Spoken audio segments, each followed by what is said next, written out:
The alarm shattered the stillness at 4:42 a.m., 3 minutes ahead of its programmed mercy. My eyes snapped open, another reflex carved deep after 8 years of single-father survival, where every stolen second mattered. I silenced it before the sound could reach Sophia's room. My palm moved across the nightstand with the same quiet precision I used to thread wires through conduit in the dark. Our apartment was a third-floor walk-up in the East Side district where the bricks still remembered the 1940s and the stairs groaned like old men. The rent was merciful, the heat sporadic, the windows leaked winter like secrets. But it was ours, spotless, warm in the ways money can't buy. I padded barefoot to the kitchen, avoiding the third board from the door that squeaked betrayal. Coffee first. Always coffee first. While the ancient machine hissed and gurgled, I leaned against the chipped Formica counter and watched the sky above the warehouse roofs bleed from black to bruised violet. Somewhere west, in the glass towers that stabbed the skyline like arrogant fingers, people were probably still awake, champagne flutes in hand, deals being sealed over cigar smoke, lived so insulated from dawn they never had to taste it raw. I didn't envy them. I just didn't understand how anyone could sleep through the quiet miracle of a new day beginning. "Daddy," the small voice tugged me back. Sophia stood in the hallway, dark curls a wild crown around her face, clutching the threadbare stuffed fox she'd named Ember when she was 3. She wore the navy pajamas with the little white moons, already too short in the arms, bought on final clearance last winter. "Hey, little fox." I crossed the floor in 2 strides and lifted her.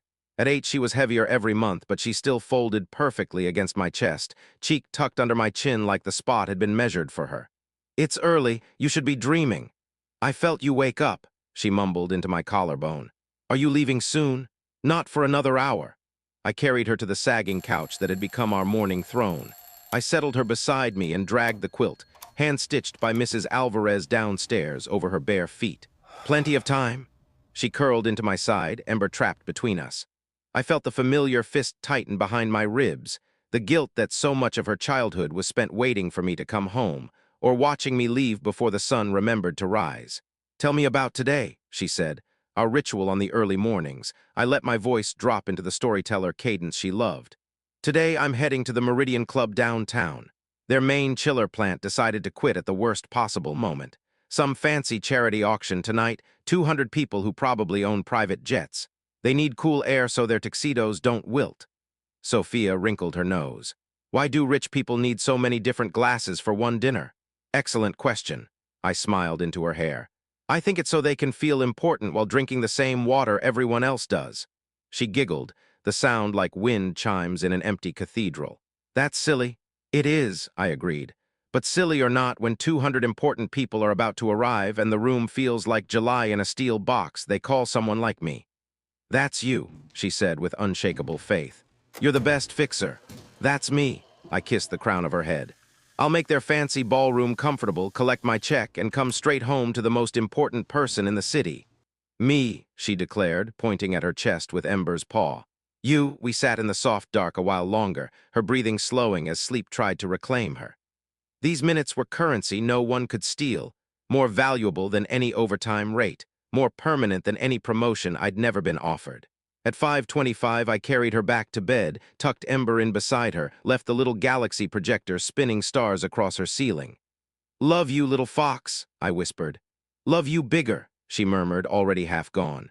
I closed her door with the care of someone handling nitroglycerin, then returned to the kitchen. Lunch packed, leftover arroz con pollo, an apple, 2 granola bars. Coveralls, Rivera Mechanical embroidered in faded gold over the chest. The one-man business I'd built with army-honed skills and sheer stubbornness after Sophia's mother walked out when the baby was 6 weeks old. Tool bag inventoried twice. No room for amateur mistakes.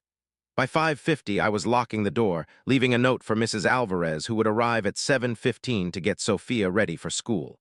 The woman had become family in everything but blood. She never let me pay more than grocery money and always said the same thing.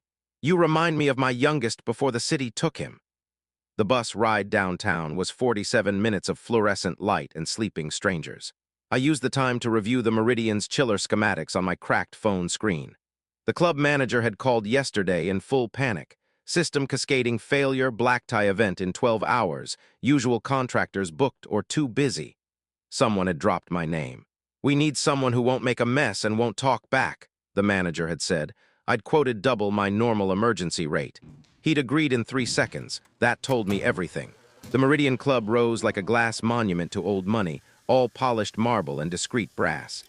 I entered through the service door at 6:45 sharp. The kitchen already thrummed, chefs shouting in 3 languages, the smell of shallots and butter and money. "You the chiller guy?" A sous chef with sweat beading on his shaved head waved me over. "Alex Rivera." I extended my hand. "Praise whoever sent you, follow me." He led me through swinging doors to the mechanical basement. The equipment was museum quality, worth more than my truck and apartment combined. I ran diagnostics for 90 minutes, found the root. Failed variable frequency drive on the lead compressor, compounded by neglected filter changes. Jury rig possible, full fix would take parts and a week. "I can stabilize it by 2 o'clock, I told the manager when he appeared, tie already askew at 8:15 a.m. "But schedule the replacement soon or you'll be back here next gala." "Do whatever it takes," he said. "Just make tonight flawless." I did. By 1:40, cool air whispered through the vents again. The kitchen exhaled. The sous chef brought me a plate, seared scallops, risotto, microgreens arranged like art. "Staff meal, you earned it." I ate alone on an overturned crate in the mechanical room. It was the best food I'd tasted in years. When I presented the invoice, the manager frowned at the total. "This is higher than quoted. Parts ran more and I fabricated a custom coupling on site, receipts attached." His lips thinned, but he signed. "Service exits that way." The dismissal landed like a slap I'd felt before. Good work, fair price, treated like I'd tried to rob them. I left without argument, though the sting followed me onto the bus home. Sophia met me at the door with a spelling test paper clutched like treasure, 100% gold star gleaming. Mrs. Alvarez smiled from the hallway. "She helped me roll tamales today." Park next. Swings, Sophia's laughter. Then the question that always came when the sun dipped low. "Daddy, are we poor?" My hand stilled on the chain. She looked up, eyes too old for 8. "Leela said her mom said we live in the bad part of town." "Is that true?" I crouched, took her small hands in my calloused ones. "We have everything that matters, Mija. A home, food, each other. Money buys things, it doesn't buy better hearts." She nodded slowly. "Like how you fixed the rich people's cold air even though their boss was mean about the money." I blinked. "How'd you know he was mean?" "You had the face," she said simply. "The one you get when people act like you're less because you fix things instead of wearing shiny shoes." My throat closed. My 8-year-old already understood class contempt. Already saw me diminished by someone else's arrogance. "You're right," I admitted. "It hurt, but you know what? I did perfect work, that's what counts." "You're the best fixer ever," she said fiercely. "Mrs. Alvarez says so," I smiled. "Mrs. Alvarez is kind. But thank you, little fox." We slid down the slide one last time, hand in hand. Halfway through dinner, chicken tacos, her choice, my phone rang, the Meridian manager, voice shaking. "The secondary compressor just threw a fault. Guests arrive in 90 minutes, can you come back?" I glanced at Sophia in her pajamas, already yawning. "I have my daughter." "Bring her," he cut in. "Triple your rate, please." Triple, that was mortgage money for a month. I looked at Sophia. She nodded before I even asked. 45 minutes later, we stepped off the bus into downtown glitter. The Meridian glowed like a jewel. Valets whisked Bentleys away. Sophia pressed her face to the glass doors, eyes huge. "It's like a castle," she whispered. I squeezed her hand. "Stay close, okay?" Inside, I set her up in the mechanical room with her tablet, headphones, coloring books, snacks. Then I went to work. The repair took longer, a sensor chain failure cascading through the controls. I was elbow-deep in wiring when raised voices leaked through the kitchen door. Curiosity pulled me closer. Through the round window, I saw the ballroom. Chandeliers like frozen fireworks, white linens, gowns that cost more than my truck. And in the center aisle, a young waitress in black uniform, red wine soaking her blouse, trying not to cry while a thick-necked man in a $10,000 suit gestured wildly. The tables around him laughed, actually laughed. Something cold and hard settled in my chest. "Who's the server?" I asked the line cook beside me. "Elena," he muttered. 3 years here.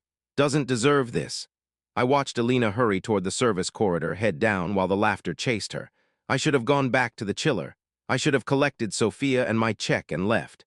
But the sight of that young woman, barely older than Sophia would be in 10 years, standing humiliated while wealth applauded cruelty, decided something in me I couldn't name.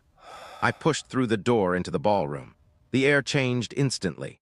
Perfume, cigar smoke, old money, eyes tracked me immediately. A man in coveralls had no place here. I didn't care. Alina stood at the service station, dabbing at the stain with soda water, tears carving tracks through her makeup. "Hey," I said softly. She startled, eyes wide with shame. "I'm Alex, fix the chillers today. Club soda won't get that out." "I know," she whispered, "but if I leave the floor, I'll be written up. And I can't go back out there like this." I glanced toward the mechanical room. Sophia waiting, payment waiting, safety waiting. Then I looked at Alina. "Go to the staff bathroom, wash your face, I'll handle it." "You can't." "I can and I will go." She fled. I turned toward the table where the thick-necked man still held court, accepting slaps on the back like he'd won something. Before I could take 2 steps, a voice sliced through the murmur. "You, maintenance, what the hell are you doing on the floor?" The manager, type perfect, face purple, bore down on me. "Back to the basement now." I don't care. Service staff stay invisible during events. That's the rule." My fists curled. But he was right in the narrowest sense. A scene would hurt Alina more than help her, might cost me future calls, might cost Sophia. I nodded once, retreated.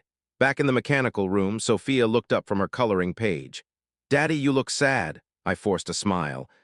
Sometimes people with money forget how to be kind. That makes me sad." She studied me, then held up her drawing. Me in coveralls, wrench in hand, crooked smile, she somehow always captured perfectly. "This is so you remember you're the best daddy, even when other people are mean." I pulled her into my arms, breathing in strawberry shampoo and crayons and everything that mattered. We left 40 minutes later, check in pocket, Sophia asleep on my shoulder on the late bus home. The Meridian's lights shrank in the rear window, glittering and cold. I thought that was the end of it. I was wrong. The night was only beginning, and the lesson about who really holds power was about to be taught in a way none of us could have predicted. As the bus carried us through the sleeping city, my phone buzzed with a voicemail from an unknown number. A voice I didn't yet recognize, calm and certain, asking for me by name and promising something that would change everything I thought I understood about worth, work, and second chances. The voicemail waited on my phone like a quiet bomb. I didn't play it until we were home, Sophia already asleep on my shoulder as I unlocked the door. Mrs. Alvarez had left the hallway lamp on, the way she always did, and a small foil container of arroz con leche on the counter with a sticky note. "Para la niña. Descansa, mijo." I laid Sophia in her bed, tucked Ember under her arm, kissed her forehead. She sighed in her sleep, small hand curling around my finger for a second before letting go. Only then did I slip into the kitchen, pour the last of the cold coffee, and hit play. "Mr. Rivera, this is Victoria Chen from Chen Capital Partners." The voice was crisp, measured, carrying the faint cadence of someone who had learned precision in boardrooms. "Gerald at the Meridian Club gave me your contact after the incident tonight. I have an urgent facilities issue at our headquarters. My usual service provider can't arrive until Monday, but we have a critical board meeting tomorrow at 10. The temperature in the executive wing is already climbing past 28 degrees Celsius. I need someone reliable, immediately." She paused, as though weighing her next words. "Gerald mentioned your work ethic and your character. Triple your posted emergency rate plus a completion bonus if the system is stable by 9. Text me confirmation. I'll have security clear you." The message ended. No pleasantries, no doubt that I would come. I stared at the screen. Triple plus bonus. That was rent, utilities, Sophia's winter coat, and maybe the eye exam she'd been asking for since September. The kind of money that bought breathing room. But it was 10:30 at night. Sophia was asleep. Mrs. Alvarez had already gone home. I texted back anyway. "This is Alex Rivera. I can be there by 7 o'clock a.m. Need to arrange childcare first. Confirm address." The reply came in under 90 seconds. 43rd floor, Chen Tower, Financial District. Security will expect you. "Thank you, Mr. Rivera." I spent the next hour on the phone. Mrs. Alvarez answered on the second ring, sleepy but instantly alert. "Of course I'll come over at 6:30. Bring Sophia's school things. Go, mijo. Money like that doesn't wait." I didn't sleep. I reviewed the building schematics Victoria's assistant emailed at 11:47, packed extra tools, double-checked every breaker and relay I might need. At 5:15, I kissed Sophia's sleeping forehead again, left a note beside her pillow. "Back before dinner, little fox. Love you bigger," and slipped out into the pre-dawn cold. The bus was empty except for night shift cleaners heading home. I sat in the back, tool bag between my knees, watching the city wake in pieces. Delivery trucks, streetlights flickering off, the first joggers in reflective vests. Chen Tower appeared on the horizon like a silver blade, 80 stories of mirrored glass reflecting the rose-gold sunrise. Security waved me through without a word. The private elevator shot upward so fast my ears popped. When the doors opened on the 43rd floor, a young man in a tailored suit waited. "James, Miss Chen's executive assistant. She's already in pre-meeting. Follow me." The offices were breathtaking, open plan, floor-to-ceiling windows, modern art that probably cost more than my life savings. But the air was thick, heavy, almost tropical. Employees fanned themselves with file folders. A few looked ready to melt. James led me to the mechanical penthouse. State-of-the-art everything. Redundant chillers, variable air volume systems, BAS controls I'd only read about in trade journals. The main supervisory controller had flatlined overnight. Power surge, most likely, frying the logic board. "I can bypass the failed board and run on manual loop control," I told James after 30 minutes of diagnostics. "It'll hold for 24 hours, maybe 36, but the board itself is a $6,000 part. Lead time at least 10 days. Just get us through the meeting," he said. "Miss Chen is hosting the Lane Industries delegation. If the room feels like a sauna, the entire negotiation collapses." Lane Industries. Even I knew the name: industrial automation, global reach, the kind of company that made headlines when it sneezed. I pushed the thought aside and went to work. By 9:15, cool air began to move again, not perfect but steady. James exhaled like he'd been holding his breath for hours. "Miss Chen will want to thank you personally," he said. I wiped my hands on a rag. "Just doing the job." She appeared 10 minutes later, late 50s, petite, navy suit sharp enough to cut glass, presence that filled the mechanical room without effort. "Mr. Rivera," she extended her hand. "You've saved my morning, possibly my quarter." I shook it carefully. "Happy to help. Invoice will be ready in 15. She studied me for a beat longer than necessary. "Gerald told me what happened last night at the Meridian. You tried to intervene for the server. Most people would have stayed invisible." Heat crept up my neck. "I didn't actually do anything. Manager sent me back." "Intention counts," she said quietly, "and character shows in the attempt. We'll wire payment within the hour, 5,000 even. The extra is for rearranging your life on short notice." 5,000, I swallowed. "That's generous. It's fair." She turned to leave, then paused. "If you're open to future calls, emergency or otherwise, my assistant will keep your information on priority. We value people who show up and do the right thing." She was gone before I could answer. I packed slowly, replaying her words. Character. The word felt foreign in a place like this, foreign and strangely heavy. As I headed for the elevator, I passed the main conference room. Glass walls.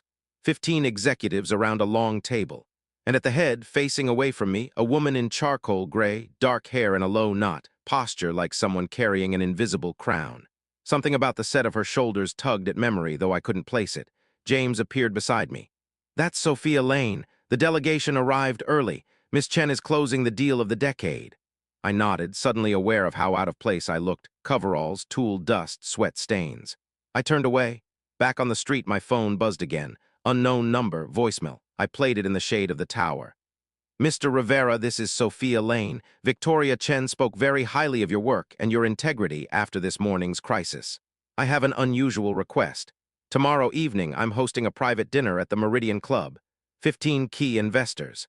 The outcome decides whether Lane Industries expands into new markets or stalls for years.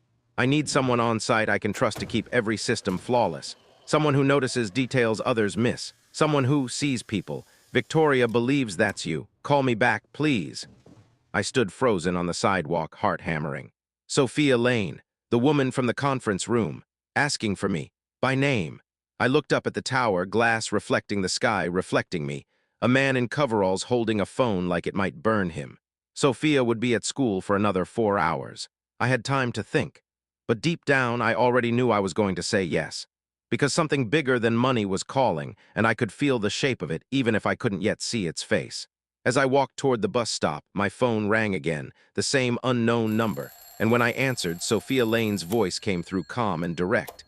"Mr. Rivera, I know you have a daughter. I know tonight might be complicated. But if you come tomorrow, I promise you this. Whatever happens, your little girl will never have to wonder whether doing the right thing was worth it." I answered on the second ring, stepping out of the bus shelter so the city noise wouldn't drown her out. "Mr. Rivera," Sophia Lane said, voice steady as polished steel. "Thank you for picking up. I just heard your message." My free hand tightened around the tool bag strap. "I'm not sure what I can offer beyond basic mechanical oversight. Events like this have coordinators, right?" They do, she replied without hesitation. But coordinators don't live inside the systems the way you do. And more importantly, a brief pause, as though she were choosing the exact weight of the next words. After what happened last night with the server at the Meridian, I want someone present who treats every person in the room as fully human. Someone who would notice if dignity was being stripped away and care enough to act. Victoria Chen told me you have that instinct. She said you were ready to step in even when it wasn't your place. I swallowed. I didn't actually step in. The manager stopped me. The impulse matters more than the outcome, she said quietly.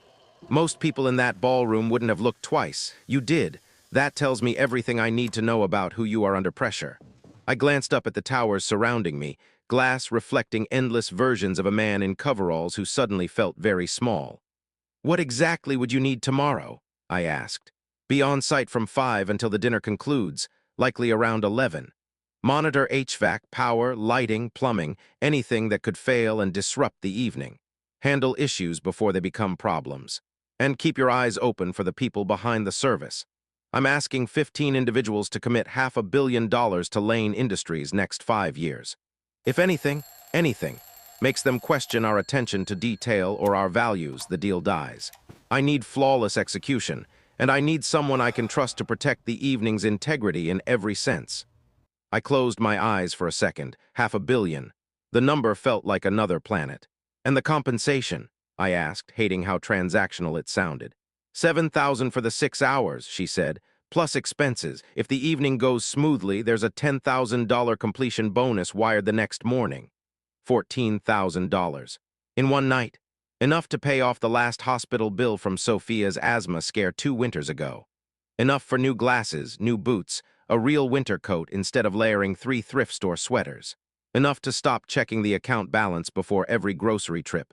But Sophia, I have an 8-year-old daughter, I said. Tomorrow's Friday. She has school, but if there's any chance I need to stay home with her. Bring her, Sophia said immediately. The Meridian has a quiet staff lounge. She can stay there with books, snacks, whatever she needs. I'll make sure security knows she's with you and that she's comfortable. This isn't charity, Mr. Rivera, it's practicality. I need your full focus, and that means knowing your daughter is safe and cared for. I exhaled slowly. You're serious? Completely. My father used to say the mark of real leadership is making sure the people who matter to your team never have to choose between duty and family. I'm trying to live that. Something in her tone, quiet conviction, no flourish, made the hair on my arms stand up. I'll need to confirm with my neighbor who watches Sophia, I said. But yes, I'll do it. Thank you. I could hear the relief, subtle but real. I'll send the details and a direct contact line. If anything changes with your daughter, call me, no matter the hour. And Alex, she used my first name for the first time. Whatever happens tomorrow, know that showing up as yourself is already more than enough. The call ended. I stood on the sidewalk for a long minute, heart thudding like I'd just run stairs. 7,000 guaranteed, 14 possible. But it wasn't the money that kept echoing in my head. It was the way she'd said my name. Like she already saw me, not the coveralls, not the one-man business, not the tired single dad, but the man who'd tried to cross an invisible line for a stranger in a wine-stained blouse. By 4 that afternoon, I'd picked Sophia up from school. She bounded out with her backpack swinging, waving a folded piece of construction paper.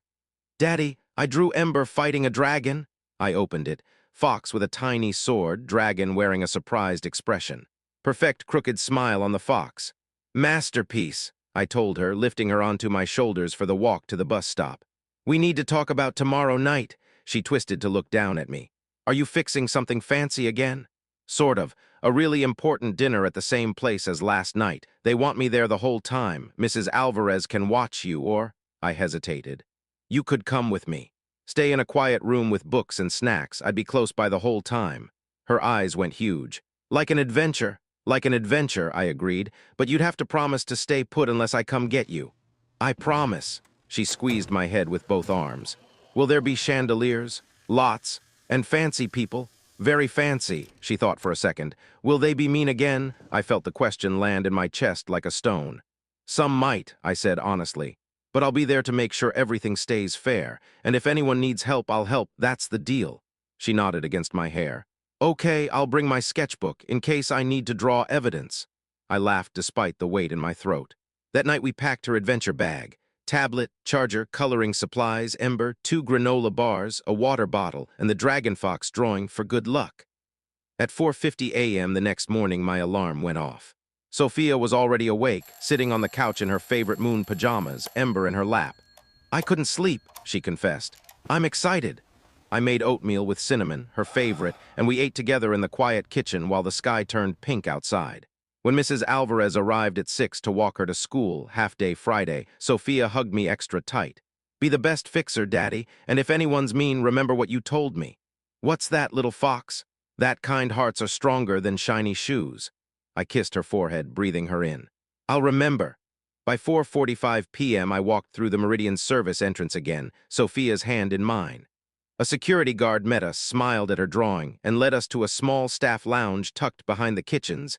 Couch, table, bottled water, a fresh plate of fruit and cookies with a note. "For Sophia." SL Sophia's eyes sparkled. "They know my name." "They do," I said, throat tight. I settled her in, kissed her head, promised I'd check every hour. Then I stepped into the ballroom to begin pre-checks. The room was already alive. Staff arranging centerpieces, florists tweaking orchids, sommeliers polishing glasses. Chandeliers threw diamond light across white linens. The air smelled of lilies, beeswax, anticipation. I moved quietly through the space, testing vents, checking breakers, confirming redundancies, everything perfect. At 6:20, the first guests began to arrive. I stayed in the background, eyes everywhere. That's when I saw him again, Marcus Blackwell, the thick-necked man from 2 nights ago. Same tailored suit, same flushed confidence.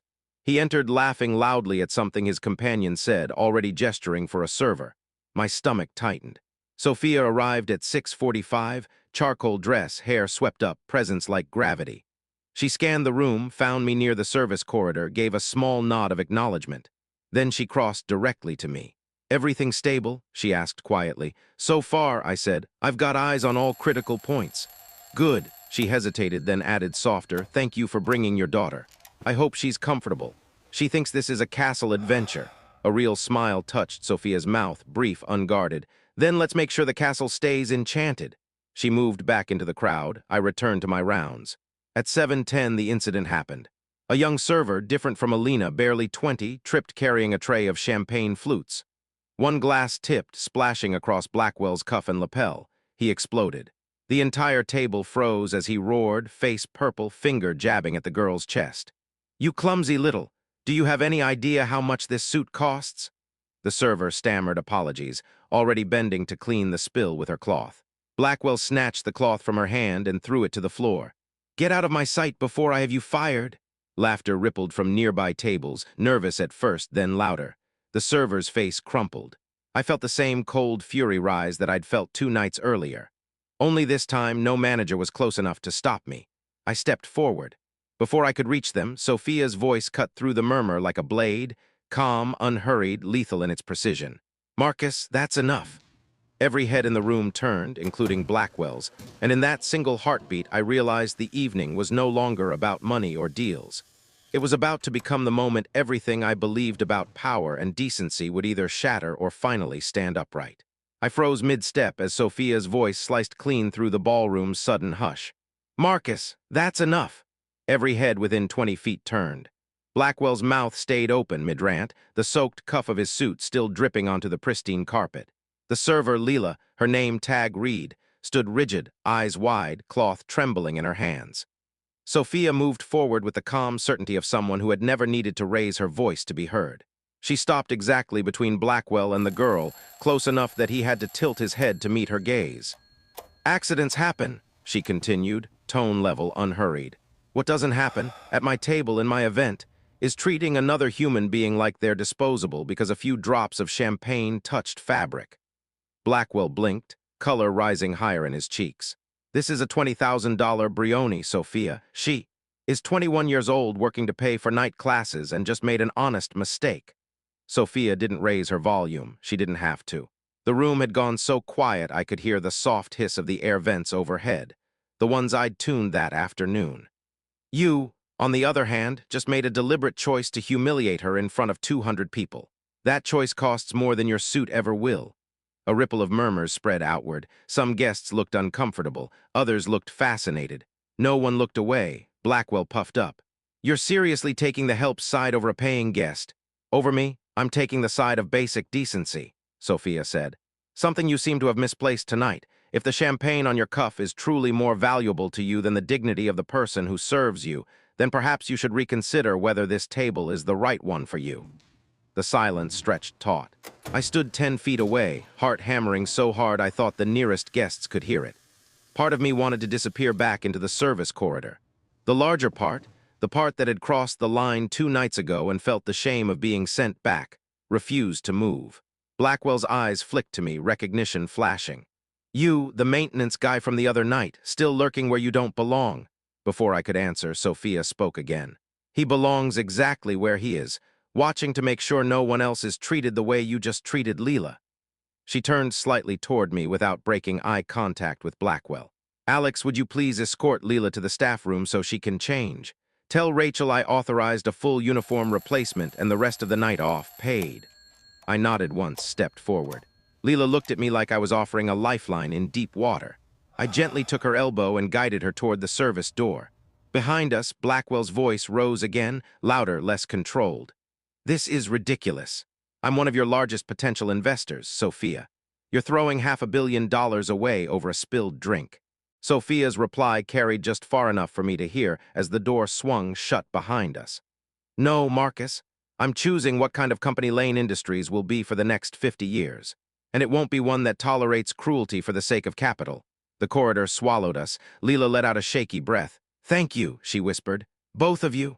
I led her to the staff changing room. Rachel was already there. Apparently word traveled fast, holding out a fresh uniform and a glass of water. Miss Lane texted me, Rachel said. Go home, sweetheart, full pay. Come back Monday with your head high. Leela nodded, tears spilling now. I didn't mean, we know, Rachel said gently. Go change, we've got you. I waited outside until Leela emerged in street clothes, eyes red but steadier. Rachel walked her to the service exit and arranged an Uber. When I returned to the ballroom, the atmosphere had shifted. Blackwell's table was empty, his chair pushed back, napkin tossed on the plate. Several guests from nearby tables were leaning toward one another, speaking in low, animated tones. Sophia stood near the head table, listening to an older man in a charcoal suit who gestured emphatically. She nodded once, expression unreadable. She caught my eye across the room and tilted her head toward the service corridor. I followed. In the quieter hallway, she turned to me. Are you all right? She asked first. Me, I almost laughed. I'm fine. Leela's the one who... Leela will be fine because someone saw her as a person instead of background furniture. Sophia studied me for a moment. You stepped forward again, even after last time. Why? I looked down at my hands, still smudged with grease from earlier checks. Because I kept seeing Sophia's face in hers, my daughter, 8 years old. If someone ever talked to her like that in front of a room full of people, I trailed off, throat tight. I couldn't stand there and do nothing, not again. Sophia exhaled slowly. My father used to say the same thing, that real power isn't measured by how loudly you can shout, but by whose voice you choose to amplify when they have none. She paused, then added softer, the investors are still here. Most of them increased their commitments after Blackwell left. We're closing at 700 million instead of 5, because of what happened tonight. I stared at her. Because you stood up. Because we stood up, she corrected. You reminded me what my father built this company to be. I just followed through. A server passed with a tray of fresh glasses. Sophia waited until he was gone. I'd like to speak with you again outside of this room, not about tonight. About something more permanent. Would you be open to that? My pulse kicked. What kind of permanent? A conversation, she said simply.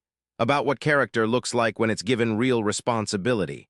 About what Lane Industries could become if we stopped hiring resumes and started hiring people. I thought of Sophia waiting in the lounge, probably coloring dragons by now. I have a daughter to raise, I said. A small business. A life that's small. Sophia's gaze didn't waver. I know, and I know what it costs to keep that life steady. I'm not asking you to abandon it. I'm asking you to consider whether there's room for more without losing who you are. I didn't answer right away. Behind us, the ballroom music swelled, string quartet, something classical and hopeful. I'll think about it, I said finally. That's all I ask. She offered her hand. Thank you, Alex, for tonight. For seeing what needed to be seen. I shook it. Her grip was firm, warm, certain. When I returned to the lounge, Sophia looked up from her sketchbook, crayon paused mid-stroke. Daddy, did you fix everything? I sat beside her on the small couch. I think so, little fox. She studied my face. You look different. Do I? Like when you're proud but trying not to show it. She tilted her head. Did you help somebody? Yeah, I said, voice rough. I helped somebody. She smiled, small, knowing. Good, that's what the best fixer does. We sat like that until the event wound down. I carried her home on the late bus, her head on my shoulder, Ember clutched between us. As the city lights blurred past the window, my phone buzzed once. Sophia Lane. Dinner went better than expected. Thank you again. Coffee tomorrow. 9 a.m. at the small cafe across from Chen Tower. No pressure, just a conversation. I looked down at Sophia sleeping against me, safe, loved, oblivious to how close we were to everything changing. I typed back one word. Yes.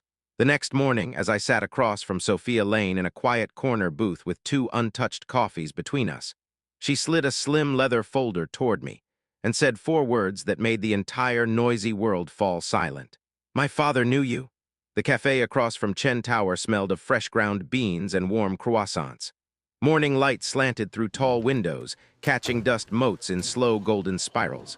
I arrived at 8:55, still in yesterday's clean coveralls because everything else was in the wash, tool bag left at home for once.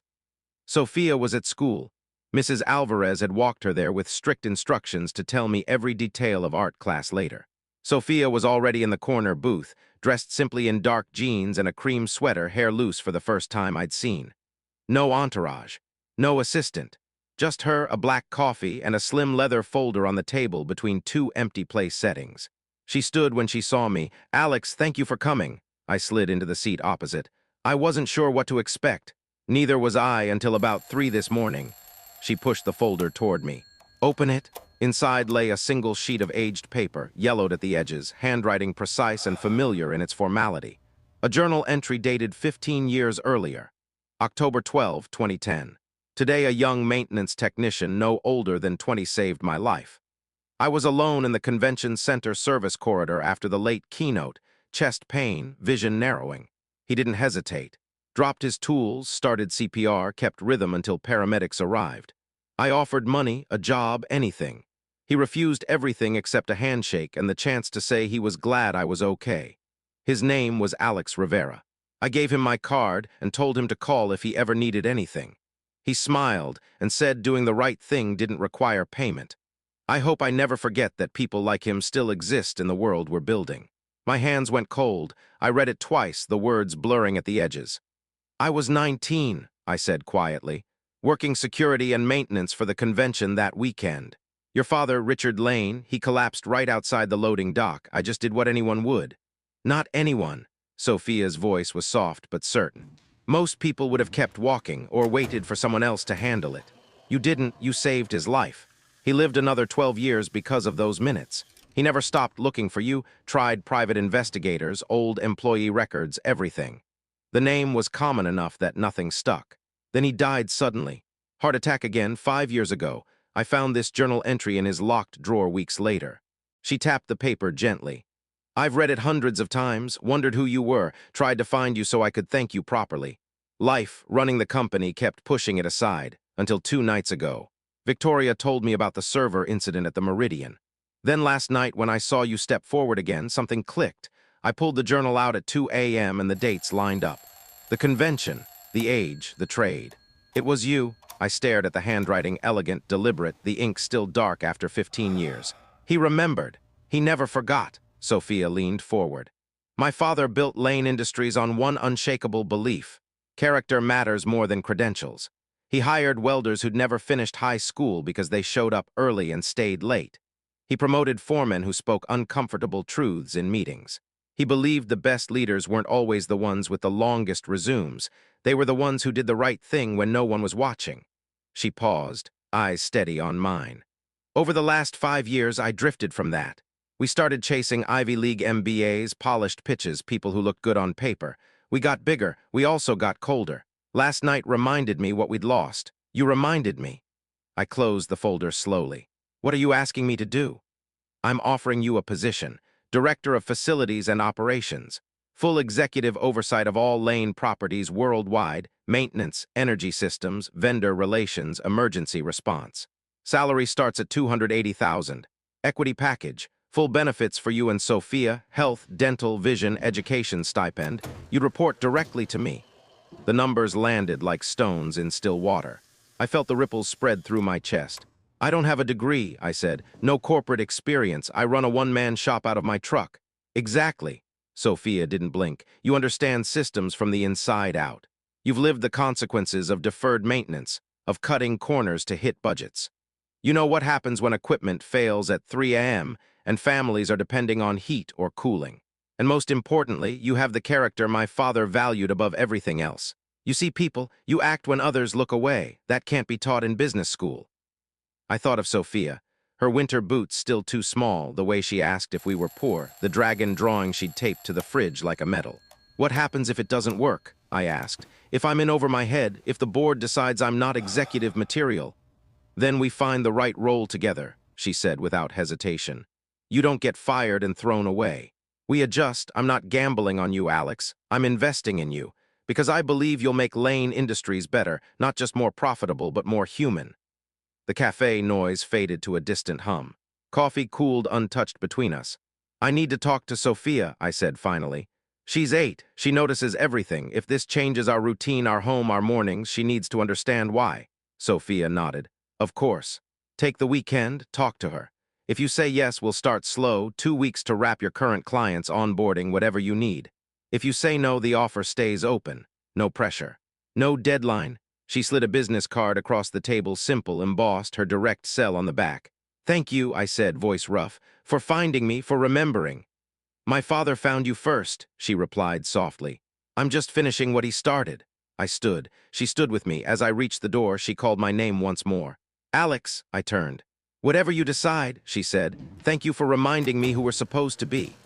I walked out into the bright February morning, folder tucked under my arm, heart pounding with something between terror and possibility. Sophia would be home in 3 hours.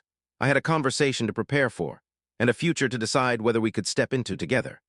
That afternoon, when Sophia climbed onto the couch beside me with her sketchbook open to a new page, me in coveralls, but now standing taller, a faint crown of stars above my head, she looked up and asked the question that cut straight to the bone.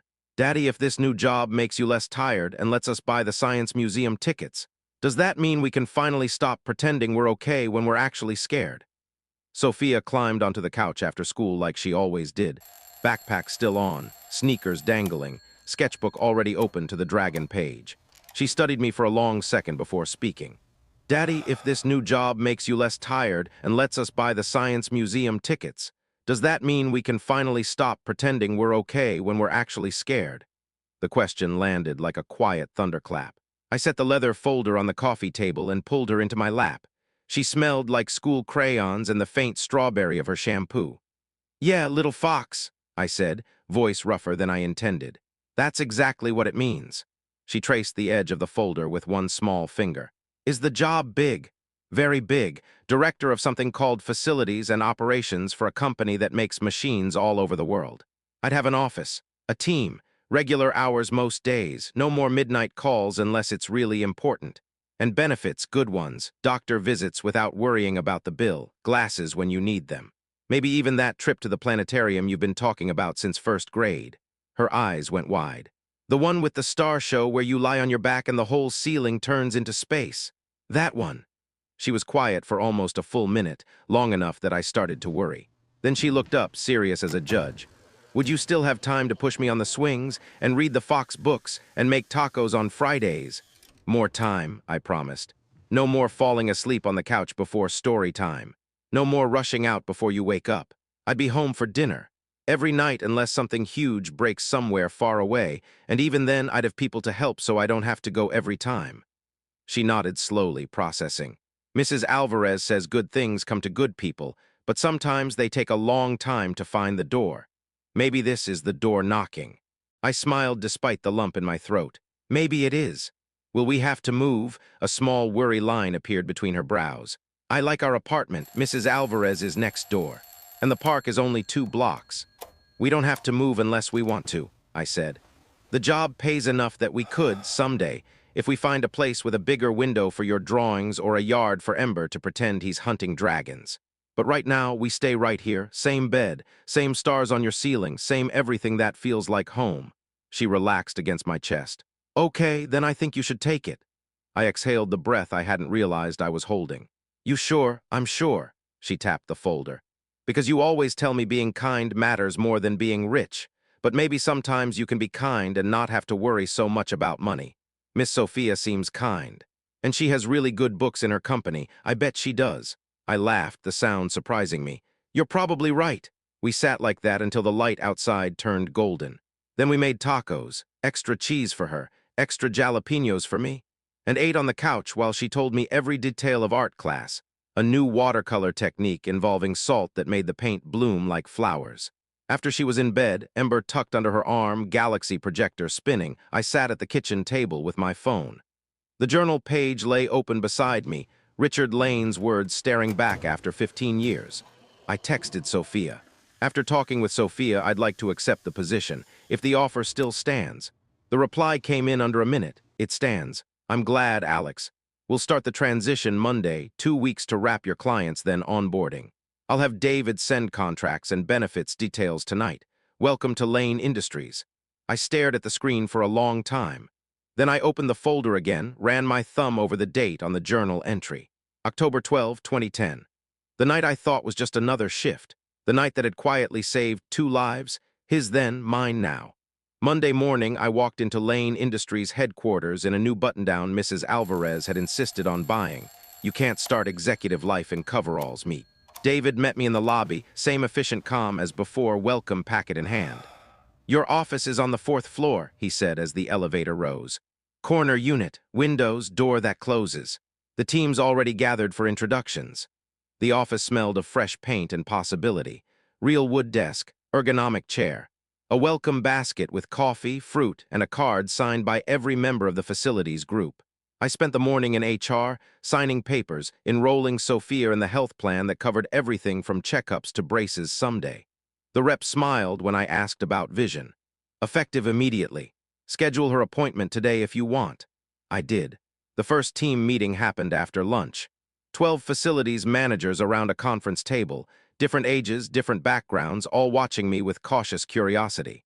I know I'm not the usual choice for this role, I began. No degree, no corner office experience. What I have is 15 years fixing things that break when no one's looking, raising a daughter who notices when people are treated like they don't matter, and a promise to myself that I'll never ask any of you to do something I wouldn't do myself. I met each pair of eyes. I'm not here to change everything overnight. I'm here to listen first. What's working, what's broken, what keeps you awake at 3 a.m. worrying about systems we haven't funded properly. Then we fix it together. My door stays open. I care more about honest answers than perfect reports. A hand went up in the back. Tom Mitchell, warehouse district lead, gray at the temples, voice like gravel. Overtime and emergency calls? Necessary sometimes, I said. But if we're living on them, that means preventive maintenance is failing or we're understaffed. We'll audit both. I've run enough midnight jobs to know what they do to family life. I won't ask you to live that unless there's no other way. Nods around the table, tension easing. Another hand, Rachel Yun, vendor relations, early 30s, sharp eyes. How hands-on will you be? As much as needed, I answered. I won't hover, you know your buildings better than I ever will, but I'll visit sites, I'll troubleshoot with you. I'll fight for the budget and resources you need.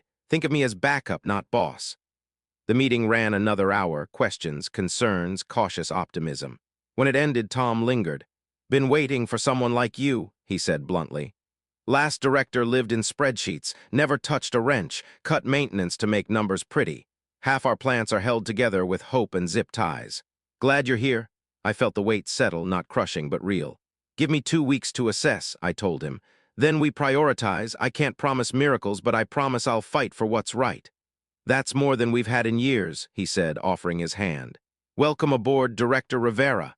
That evening, Sophia wanted every detail. My office. Does it have windows? My team, are they nice? Whether I got to fix anything myself, not today, but soon.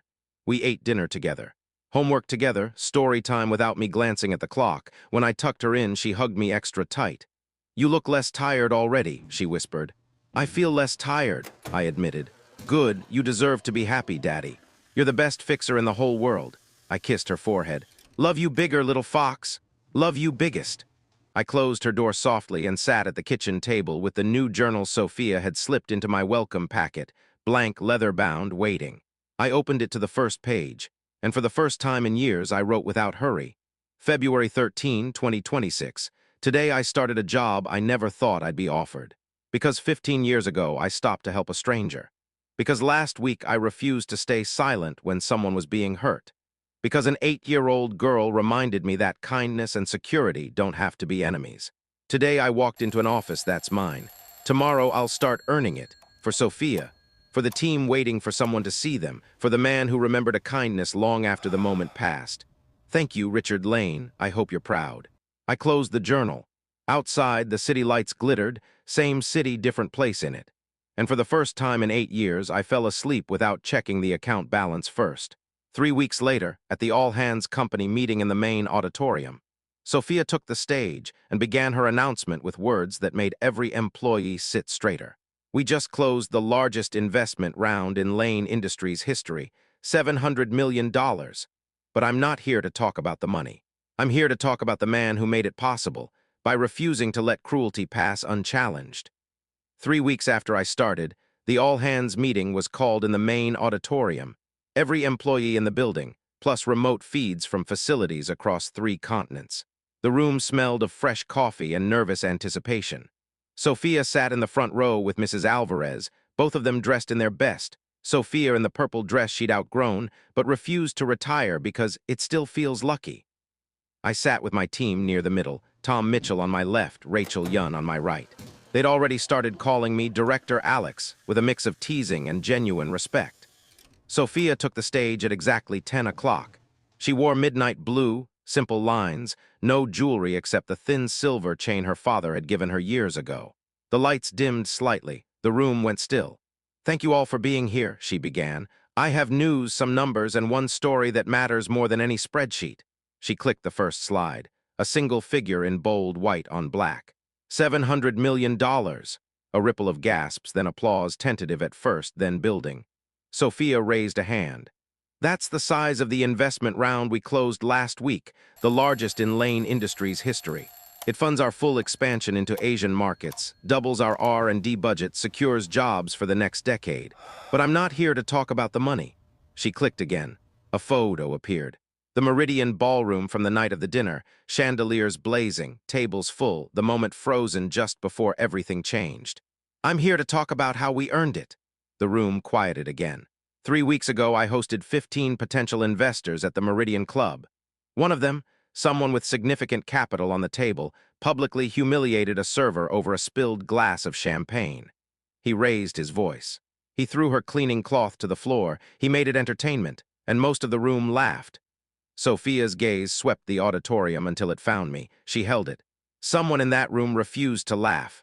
Someone stepped forward when protocol said stay invisible. Someone reminded every person watching, including me, what basic human dignity looks like. That someone was Alex Rivera, our new Director of Facilities and Operations. Heads turned. Whispers spread. Sophia sat straighter, chin high, proud in a way that made my chest ache. Alex witnessed the incident, Sophia continued. He didn't shout, he didn't make a scene for attention. He simply crossed the invisible line that separates service from people and said, with his presence, with his calm refusal to look away, that cruelty isn't acceptable here. Not at my table. Not in my company. The screen changed to a still from security footage, grainy but clear. Me stepping forward, hand extended toward Leela, Sophia already moving between her and Blackwell. The investor in question left angry. He expected me to apologize, to smooth things over, to prioritize his checkbook over a young woman's self-respect. I didn't. I backed Alex. I told Marcus Blackwell, in front of everyone, that if he valued a suit more than a person, he could keep both and leave. A few soft laughs. More nods, and you know what happened next? Sophia's voice softened. The remaining investors didn't walk away. They increased their commitments. They told me afterward that they wanted to back a company willing to lose money rather than lose its soul. We closed at $700 million, not because we compromised, but because we didn't. Thunderous applause now, people standing, my team pulling me to my feet. Sophia clapping so hard her hands turned pink. Sophia waited for the noise to settle. Alex Rivera saved my father's life 15 years ago with CPR in a convention center corridor. My father never forgot. He wrote about it in his journal, about a young man who did the right thing without asking for anything in return. Last month I found that same man again, not because I was looking, but because character has a way of showing up exactly when it's needed most. She looked directly at me again. Alex represents the leadership we're going to prioritize going forward. Not because he has the longest title or the most impressive degree, but because he has the courage to do what's right even when it's inconvenient, even when it risks everything on the table. That's the standard we're setting. That's the culture we're building. The applause rose again, louder, warmer. "Thank you, Alex," Sophia said over the sound, "for reminding us what my father always knew. The best business is built on good people doing good work with good intentions." I stayed standing because Tom had a firm grip on my elbow. People shook my hand, offered quiet words. "About time. Glad you're here." That took guts. Sophia ran up the aisle and threw her arms around my waist. "That was perfect, Daddy," she whispered. "Grandpa Lane would have loved it." I blinked hard. She'd started calling Richard Lane Grandpa after I explained the journal entry, treating him like family we'd never met but owed everything to. Sophia encouraged it, said her father would have been honored. Later that afternoon, an email landed from Alina, the server from the first Meridian night. She'd heard about the all-hands through her cousin in Lane IT. "Director Rivera, Alex, I just wanted to say thank you. Again, for both nights. Most people pretend not to see when someone's being torn down. You saw, you acted. Because of what happened at the dinner, Gerald promoted me to shift supervisor. Full benefits, more hours. I can finally afford the community college classes I've been putting off. My life is different now because you cared enough to notice. Thank you for seeing me." I forwarded it to Sophia with one line, "This is why it mattered." Her reply was instant, "This is why it will always matter. Coffee tomorrow. I have an idea I want to discuss." The next morning we met in her office, floor-to-ceiling windows, city sprawling below like a map of possibilities. She stood by the glass, 2 coffees waiting. "I've been thinking," she said without preamble. "Lane has donated to charities for years, but it's scattered, safe, impersonal. I want to create something focused. A foundation dedicated to people who show exceptional character when it's hardest. Scholarships for kids like Sophia, smart, kind, growing up in circumstances that try to dim them. Emergency funds for workers who face retaliation after standing up. Annual awards for everyday courage." She turned to face me fully. "I want to call it the Richard Lane Character Foundation, and I want you to help build it, not just as a donor name on the letterhead, you as co-architect. You know what real character looks like because you live it, you raise it, you recognize it in others." I set my coffee down carefully. "Sophia, I don't know the first thing about running a foundation." "You know everything that matters," she countered. "You know what it feels like to be invisible. You know what it costs to choose kindness anyway. I'll handle the legal structure, the endowment, the administration. You help me design the programs, the criteria, the way we find the people who deserve recognition but never ask for it." I thought of Sophia asking if we were poor, of Leela's trembling hands, of Alina's email still open on my phone. "Yes," I said. "Absolutely yes."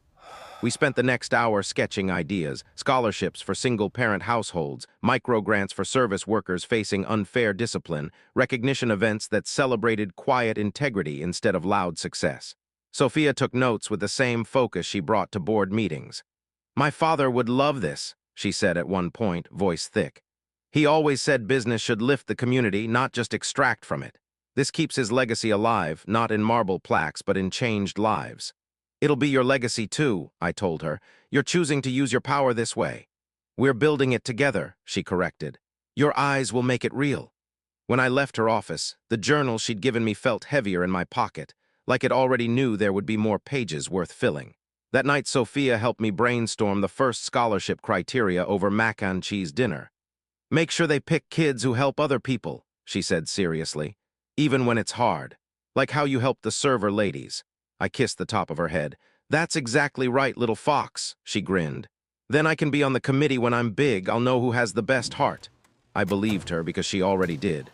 6 months later, at the Foundation's first scholarship ceremony in the same auditorium, 20 students walked across the stage to accept full 4-year awards based not on test scores or connections, but on the quiet courage they'd shown in lives that rarely made headlines.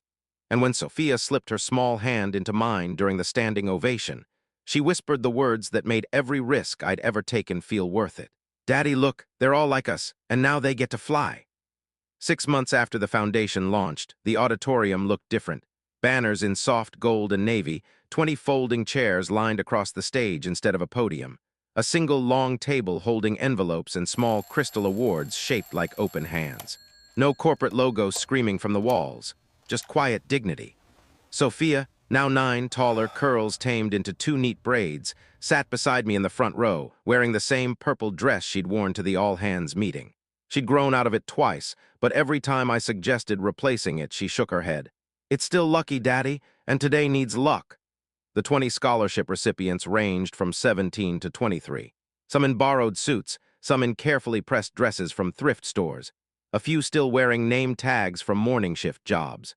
They walked across the stage one by one, not to thunderous music, but to gentle piano recorded by a Lane employee who volunteered because character deserves real notes, not canned tracks. Each introduction was brief, personal, read by volunteers from the foundation board, mostly former recipients from pilot programs we'd quietly tested the year before. No GPAs recited, no test scores, just stories. "Maria Delgado," the reader began. 17, cares for her younger siblings after school while her mother works double shifts at the hospital. Last winter, when the building heat failed for 3 days, Maria organized the neighbors to pool blankets and cook communal meals on a camp stove so no one would freeze. She never asked for credit. She just refused to let anyone feel alone. Maria stepped forward, small, shoulders squared, accepted the envelope with both hands, eyes shining. The room stood without prompting. 20 times that happened, 20 standing ovations. When the last student, Jamal, 19, who'd tutored kids in his housing project every evening after working construction, returned to his seat, Sophia took the stage one final time. These 20 young people were chosen because they already understand what my father spent his life teaching. Character isn't something you earn later. It's something you practice every day, especially when no one is watching and especially when it costs you something. She looked down at me and Sophia. They remind us why we built this foundation, and they remind me every day why I'm proud to lead a company that chooses to invest in them. More applause, warm, sustained, real. Afterward came the reception. Simple sandwiches, punch-in paper cups, folding tables pushed against the walls so people could talk instead of pose for photos. Sophia slipped away almost immediately, moving through the crowd like she belonged there. I watched her stop beside Maria, who was holding her award envelope like it might vanish. They talked for a long time, heads close, Sophia gesturing animatedly with her hands. When Maria laughed, bright, surprised, Sophia beamed up at me across the room and gave a tiny thumbs up. Sophia found me near the windows. "She's already recruiting for next year," Sophia said, amused. "I just overheard her telling Jamal that the committee needs kids who help spiders too, because spiders are important." I chuckled. "She's been reading Charlotte's Web again. Thinks writing words in webs is a transferable skill." Sophia's smile softened. "She's remarkable, Alex, and she's learning from the best." We stood in comfortable silence for a moment, watching the room, students hugging parents, volunteers taking selfies with recipients, Tom Mitchell quietly slipping an extra envelope of bus passes into a shy girl's backpack when no one was looking. "I used to think success looked like bigger numbers," Sophia said quietly. "More market share, higher stock price. Then I watched my father die still proudest of the people he'd lifted, not the profits he'd made. Tonight feels like the real balance sheet." I nodded. "It does." She turned to face me fully. "The board met yesterday. They want to create a new award, the Richard Lane Character Award for Internal Leadership, given annually to the employee who most consistently demonstrates integrity under pressure. They voted unanimously that the first recipient should be you." I stared at her. "Sophia, you don't have to accept it publicly," she continued. "We can keep it quiet if you prefer. But the nomination came from every level of the company, your team, the facilities crews, even the cafeteria staff. They said you changed the way they feel about coming to work, that you see them, that you fight for them, and that you never let anyone feel invisible." My throat closed. I looked across the room at Sophia, now surrounded by 3 recipients, showing them her sketchbook dragon, explaining how even dragons need friends. "I don't need an award," I managed. "I know," she said gently. "That's exactly why you deserve it." Later that evening, after the auditorium emptied and the last envelope was carried home like treasure, Sophia and I walked to our favorite ice cream shop 3 blocks from the headquarters. It was late October, cold enough that our breath fogged, but the shop stayed open until midnight on Fridays. We ordered the usual, chocolate mint for her, coffee for me. Extra sprinkles because tonight was celebration. Sitting in the bright fluorescent glow, Sophia licked a drip from her cone and looked at me seriously. Daddy? Yeah, little fox. When I grow up, I want to be on the committee that picks the scholarship kids. And maybe help give the character award too. Because people like us, people who work hard and are kind anyway, they should get to fly first sometimes. I reached across the table and squeezed her hand. You already do that every day, Sophia. You see people, you help them. That's flying. She smiled, small, certain. Then we'll fly together. We finished our cones in companionable quiet, the city humming beyond the windows. Later, after tucking her in, Ember under one arm, new scholarship brochure she'd begged to keep on her nightstand, I sat at the kitchen table and opened the journal. I wrote the date. Then, October 17, 2026. Tonight, 20 young people received the chance most of the world never offers them. Not because of test scores or connections, but because someone noticed their character and refused to let it stay hidden. Sophia watched every moment, proud in a way that made my heart hurt with gratitude. Sophia gave me an award I didn't earn alone. The truth is, none of this belongs to me. It belongs to a man who remembered a kindness 15 years later. To a daughter who taught me kindness and security can live in the same house. To every person who chooses decency when cruelty would be easier. Tonight felt like proof. Ordinary goodness, given time and a little courage, can rewrite entire stories. I hope Sophia remembers this night when she's grown. I hope she remembers that flying doesn't always mean leaving the ground. Sometimes it means lifting someone else higher while keeping your own feet planted firmly in love. I closed the journal. Outside, the city lights still glittered, same lights that once felt so far away. Now they felt like home. And tomorrow we'd keep going, because the work wasn't finished, because character never stops mattering, because somewhere someone else was waiting for their door to finally knock. 2 years later, when the board called me into the executive conference room with Sophia and every senior leader present, I walked in expecting budget reviews or expansion updates, until Sophia slid a single sheet of paper across the polished table and said the words that stopped my heart for a full beat. We'd like you to become Chief Operating Officer of Lane Industries, starting next month.